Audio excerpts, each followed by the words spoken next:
السلام علیکم۔ ممتاز مفتی سے کون واقف نہیں ہے؟ ان کی کتاب تلاش سے ایک اقتباس آپ کی خدمت میں حاضر ہے۔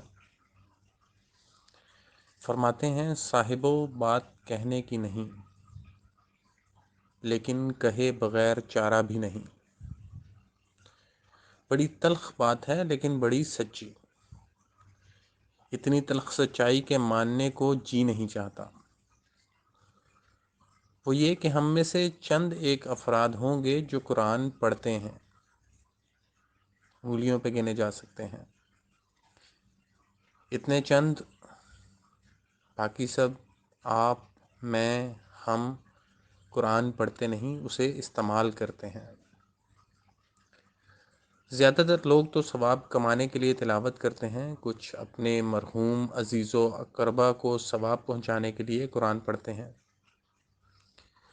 کچھ لوگ آیات کو تعویذ کے طور پر استعمال کرتے ہیں، کچھ اپنی ذاتی خواہشات کو پورا کرنے کے لیے ورد کرتے ہیں۔ صوفی اکٹھے مل کر ذکر کرتے ہیں تاکہ وجدان کی کیفیت پیدا ہو۔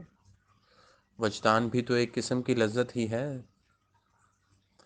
ہمیں راہ دکھانے والے اپنے نظریات کی تقویت کے لیے، عوام کو مرعوب کرنے کے لیے، شوکت نفس کے لیے قرآن پڑھتے ہیں۔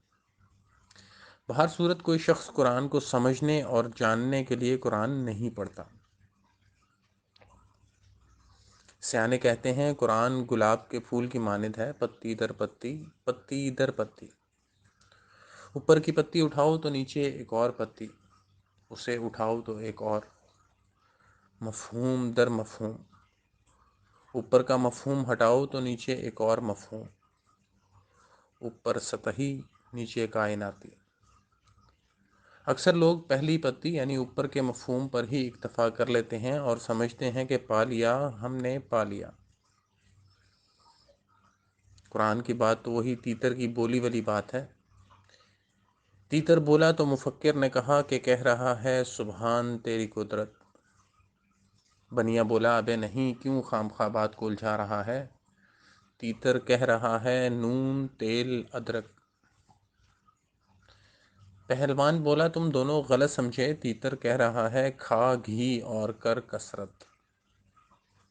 قرآن کہتا ہے لوگو مجھے پڑھو، سمجھو، غور و فکر کرو، پھر تمہیں ایسی ایسی عقل و دانش کی باتیں ملیں گی کہ تم حیران رہ جاؤ گے۔ پردے اٹھ جائیں گے، بڑے بڑے راز کھلیں گے جو تمہیں تسخیر کائنات میں مدد دیں گے۔ بہت شکریہ۔